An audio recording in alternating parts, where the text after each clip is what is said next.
नमः संस्कृताय दोस्तों, मैं हूं महेश मंडलोई। आप सभी का स्वागत है हमारे यूट्यूब चैनल में। दोस्तों तो हमारी क्लास चल रही है, आज की है संस्कृत। ये दूसरा लेक्चर है दोस्तों, और इसके पहले का लेक्चर हमारे वीडियो यूट्यूब के प्लेलिस्ट में डली है दोस्तों। अगर दूसरा वीडियो नहीं देखा है, आपने नहीं देखा है दोस्तों, तो मैं जो राइट साइड में आई बटन है वहाँ पर दे दूँगा, तो आप लोग पहला का वीडियो देख सकते हैं।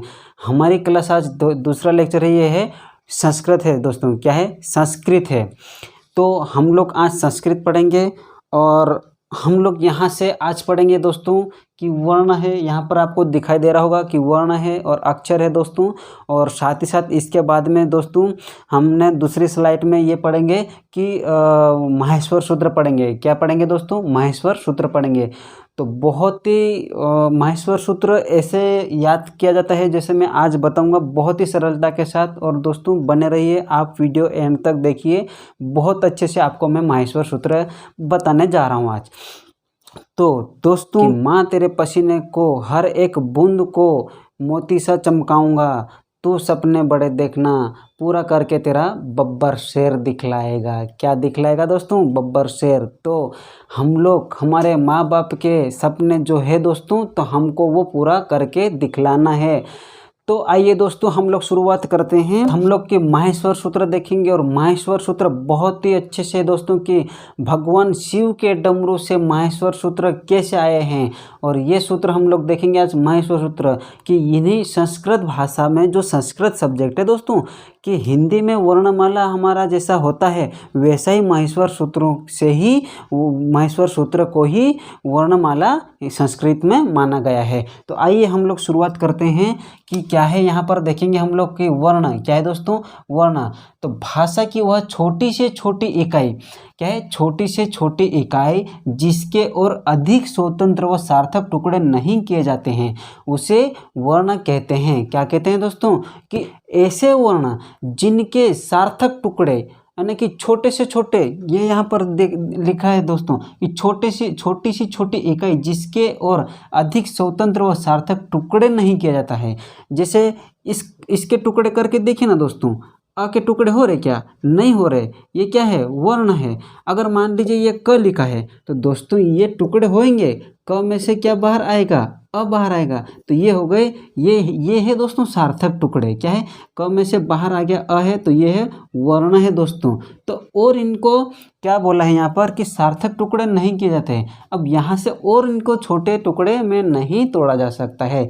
जितना तोड़ना था हमने इनको तोड़ लिया। जैसे ये कि क है, क में हलंत लगा, तो ये एक वर्ण है दोस्तों। अगर क ये लिखा है, हलंत नहीं लगा, तो इसमें क्या है? अस्वर है। यहाँ पर क्या है? अस्वर है, और यहाँ पर हलंत लग जाएगा। अब आइए हम लोग देखते हैं यहाँ पर कि ये हमने डेफिनेशन समझा है, और यहाँ पर दोस्तों हम लोग तोड़ना भी सीखेंगे। कि मान लीजिए यहाँ पर लिखा है पंकज। पंकज क्या लिखा है दोस्तों? ये लिखा पंकज, और ऊपर जो यहाँ पर जो दोस्तों अनुस्वार है, ये क्या है? अनुस्वार। हम ये पंकज को तोड़ के देखते हैं कि प है और प पूरा है, प में से बाहर निकलेगा तो क्या निकलेगा? अ निकलेगा। ये अ आया है ना दोस्तों? अ आया। अब दोस्तों ये डिपेंड करता है कि जो प के बाद क्या क आ रहा है या फिर बिंदी का उच्चारण हो रहा है। तो हमारे उच्चारण कर रहे हैं हम पंकज, तो जो बिंदी लगी दोस्तों उसका उच्चारण हो रहा है। तो उसका उच्चारण दोस्तों हम यहाँ पर देखेंगे कि यहाँ पर क्या न लिखा जाए या फिर म लिखा जाए? क्या लिखा जाए? यहाँ पर प फ ब भ म, तो ये दोस्तों ये म भी आ सकता।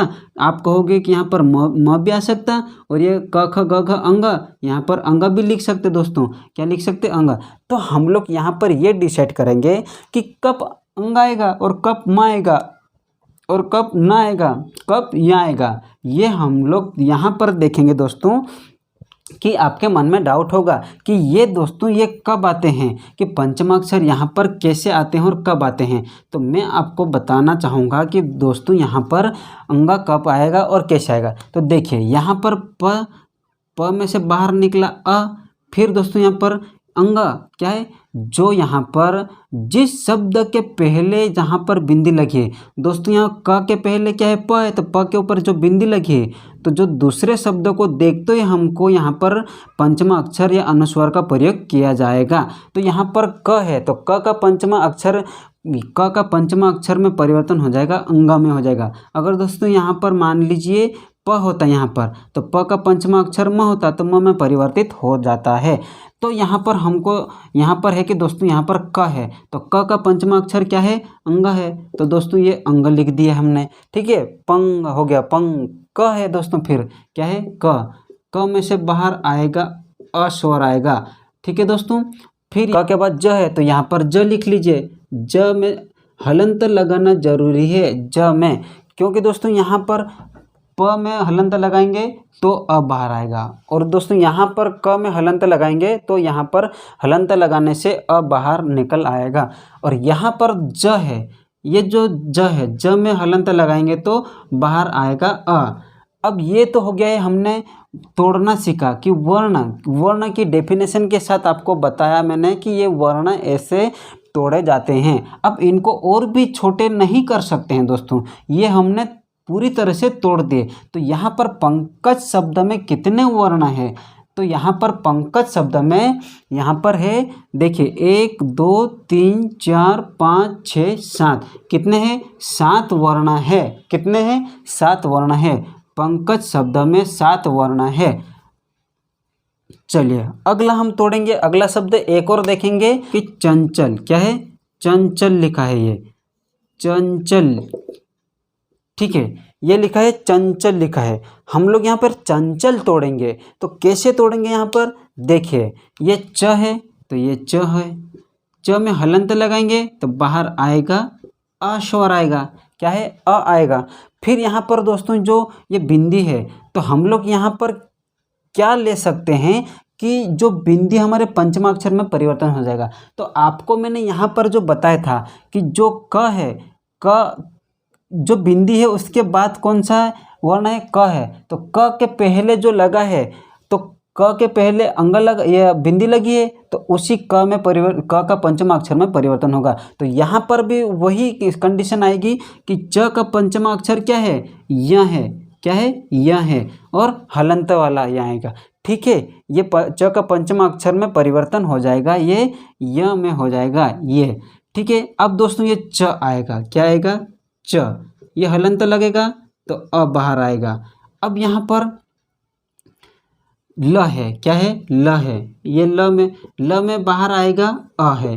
तो ये हमारा है चंचल शब्द का टुकड़े टुकड़े हो गए। किसके, चंचल शब्द का टुकड़े टुकड़े हो गए, ना कि दिलों का टुकड़े टुकड़े हुए। ठीक है, एक ऐसा सॉन्ग भी है क्योंकि मारा दिलों ने टुकड़े टुकड़े। ठीक है दोस्तों, ठीक है, चलिए हम लोग क्लास पे ध्यान दीजिए, ये गाना वाना यहाँ पे नहीं चलेगा। तो यहाँ पर देखिए, यहाँ पर कितने वर्ण हैं, तो ये भी कितने गिनिए, 1 2 3 4 5 6 7 वर्ण हैं। कितने वर्ण हैं, ये 7 वर्ण है। चंचल शब्द में 7 वर्ण है। तो यहाँ पर देखिए कि यहाँ पर क्या किया, भाषा की वह छोटी से छोटी इकाई, यानी कि छोटी से छोटी इकाई जिसके और अधिक स्वतंत्र या सार्थक टुकड़े नहीं किए जाते हैं, नहीं किए जा सकते हैं। ठीक है, तो ये इनके टुकड़े और नहीं किए जा सकते हैं भैया, इन्हीं को तो वर्ण कहते हैं। क्या कहते हैं, इन्हीं को वर्ण कहते हैं। ठीक है दोस्तों, अब आपको समझ में आ गया होगा। अब हम लोग आगे देखेंगे अक्षर। क्या देखेंगे, अक्षर। तो देखिए अक्षर की डेफिनेशन क्या है कि वर्णमेव अक्षरः। क्या है यहाँ पर लिखा, वर्णमेव अक्षरः। इसका अर्थ क्या होता, वर्णमेव अक्षरः। तो इसका अर्थ देखिए, अर्थात वर्ण ही अक्षर है। क्या है, वर्ण ही अक्षर है। तो दोस्तों वर्ण एवं अक्षर दोनों क्या है, वर्ण एवं अक्षर की उत्पत्ति भगवान शिव के डमरू से मानी जाती है। आपको मैंने बताया था कि वर्ण कहाँ से आए हैं, तो मैंने थोड़ी देर पहले बताया था दोस्तों कि वर्ण हमारे भगवान शिव के जो डमरू थे ना दोस्तों, उस डमरू में से निकल के वर्ण आए थे। तो वही है दोस्तों, वर्ण एवं अक्षर की उत्पत्ति भगवान शिव के डमरू से मानी जाती है। उनके द्वारा वर्ण उत्पत्ति के कारण ही उन्हें माहेश्वर सूत्र कहा जाता। क्या कहा जाता है कि जो भगवान शिव के डमरू से उत्पन्न हुए वर्ण को क्या कहा जाता है दोस्तों, उन्हीं को तो माहेश्वर सूत्र कहा जाता है। हम लोग आगे देखेंगे कि दोस्तों माहेश्वर सूत्र कितने होते हैं। तो दोस्तों यहाँ पर देखिए माहेश्वर सूत्र 14 होते हैं। कितने होते हैं? 14। तो साथियों हम लोग यहाँ पर देखेंगे, लोग देखते हैं आगे कि माहेश्वर सूत्र, ये हमने लिखा है माहेश्वर सूत्र। तो ये है माहेश्वर सूत्र, संस्कृत में ये है वर्णमाला। क्या है? वर्णमाला। ये माहेश्वर सूत्र लिखा है। तो दोस्तों यहाँ पर अ से लगा के, यहाँ पर 1 से लगा के 4 तक, यहाँ पर ये है स्वर है। क्या है? स्वर। ये हम लोग आगे देखेंगे। पहले तो हम लोग ये देखते हैं कि यहाँ पर जो 14 सूत्र है वो किस टाइप में। देखिए यहाँ पर जो ये 10 तक है और ये 11, 12, 13, 14 तक ये है सूत्र। तो हम लोग इसको कैसे याद कर सकते हैं कि अ ई ऊण री लृ क ए ओ अंग ऐ ओ च। तो दोस्तों यहाँ पर स्वर की बात की जाए, आपको मैंने थोड़ी देर पहले बताया था कि अच मतलब क्या होता है। संस्कृत में अच मतलब होता है स्वर होता है। क्या होता है? स्वर होता है। और हल मतलब होता है, हल मतलब यहाँ पर होता है व्यंजन। क्या होता है? व्यंजन। आपको मैंने अच का मतलब स्वर और हल का मतलब व्यंजन, ये मैंने आपको मतलब का मतलब समझा दिया। तो देखिए यहाँ पर आप सोचोगे कि अच का मतलब स्वर कैसे हैं। तो जो अ है ये यहाँ से अ से लगाकर अच तक, तो यहाँ पर अच लिखा, ये अच है तो अच प्रत्याहार। क्या हो गया ये दोस्तों? अच प्रत्याहार हो गया है। क्या हो गया है? अच प्रत्याहार। हम इसको स्वर को कह सकते हैं कि स्वर को, संस्कृत में स्वर को कैसे बोला जाता है, तो अच प्रत्याहार। क्या बोलेंगे हम? अच प्रत्याहार बोलेंगे। तो अच प्रत्याहार में अगर ऐसा आ जाए कि अच प्रत्याहार में कितने वर्ण है, तो क्या बताओगे कितने वर्ण है। तो यहाँ पर देखिए अ से लगा के च तक, जो दोस्तों ये लास्ट में हलंत वाले जो है, ये दोस्तों प्रत्याहार कहते हैं। इनको क्या कहते हैं? प्रत्याहार। तो दोस्तों यहाँ पर इनको नहीं गिना जाता है, इनको क्या है? काउंट नहीं किया जाता है।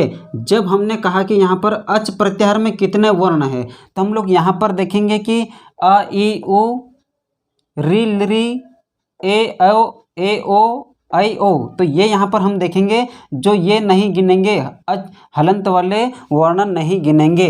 तो देखिए यहाँ पर है अ ई ऊण री लृ क ए ओ अंग ऐ ओ च। तो ये है हमारा स्वर है दोस्तों। क्या है? स्वर है। संस्कृत में बोलते हैं अच, बोलते हैं इनको। क्या बोलते हैं? अच बोलते हैं।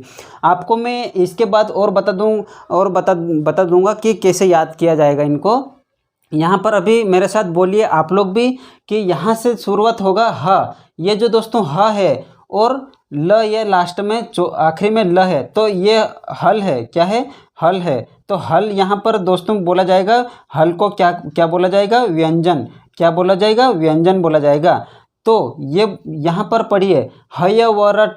क्या है? हय वरट लण यमंगणनम। क्या है? यमंगणनम है। क्या है? यमंगणनम है। आप भी बोलिए झबय घड़ धस जबगड़दस जबगड़दस जबगड़दस। ये ऐसे याद किया जाता है, जबगड़दस। फिर है खप छठ थ चट तौ। क्या है? खप छठ थ चट तौ। देखिए खप छठ थ चट तौ। 12वां है कपय। क्या है? कपय श श र। फिर है हल है। क्या है? हल है। तो ये है हमारे संस्कृत में माहेश्वर सूत्र है। ये क्या है? माहेश्वर सूत्र है। तो दोस्तों माहेश्वर सूत्र कहाँ से आए हैं? तो ये माहेश्वर सूत्र हमारे भगवान शिव के डमरू से आए हैं। कहाँ से आए हैं? डमरू से आए हैं। तो आप लोग ऐसे यहाँ पर बोल के याद कीजिए अ ई ऊण री लृ क ए ओ च ए ओ अंग। फिर ऐ ओ च हय वरट लण यमंगणनम। क्या है? यमंगणनम। झबय घड़धस जबगड़दस खप छठ थ चट तौ कपय शशर हल। तो इस प्रकार आप ये याद रख सकते हो माहेश्वर सूत्र। तो दोस्तों देखिए हम लोग यहाँ पर देखेंगे कि माहेश्वर सूत्र आगे हम देखेंगे कि जो ये है दोस्तों, आपको ये तो बता चुका हूँ कि प्रत्याहार है लास्ट के जो है हलंत वाले जो है प्रत्याहार है। अगर यहाँ पर पूछ लिया जाए कि यहाँ पर अ से अंग लिखा दोस्तों, ये क्या है यहाँ देख लीजिए, अगर एग्जाम में ऐसा आ जाए ये लिखा अंग, अंग प्रत्याहार क्या है ये मान लीजिए क्वेश्चन है एक, क्या है यहाँ पर ये क्वेश्चन है कि अंग प्रत्याहार प्रत्याहार प्रत्याहार अंग प्रत्याहार में कितने वर्ण आते हैं। एग्जाम्पल के लिए आपको मैं समझा रहा हूँ कि अंग प्रत्याहार में कितने वर्ण आते हैं। तो आप लोग गिनिए यहाँ पर देखिए, जो ये हमको ये नहीं गिनना है, लास्ट के हलंत वाले नहीं गिनना है, ये काउंटर नहीं करना है। तो अ ई उ कितने हुए 3 और री ली 5 और 2 ये ए ओ, तो यहाँ पर हुए हैं 7। कितने हैं 7 वर्ण है। कितने हैं अंग प्रत्याहार में 7 वर्ण आते हैं। चलिए आइए हम आगे और समझते हैं। क्या है कि महेश्वराद आगातानि इति महेश्वराणि एतानि महेश्वर सूत्राणि। तो इसका मतलब क्या होता है दोस्तों कि महेश्वराद आगातानि इति महेश्वराणि एतानि महेश्वर सूत्राणि। तो इसका मतलब होता है दोस्तों कि महेश्वर सूत्र में जो आपको सूत्र 14 भी लिखवाया था दोस्तों, तो महेश्वर सूत्र में हलंत युक्त को नहीं गिना जाता है। जो लास्ट के मैंने हलंत लगाया था दोस्तों, जो लास्ट के हलंत वाले हैं ना दोस्तों, उनको नहीं गिना जाता है।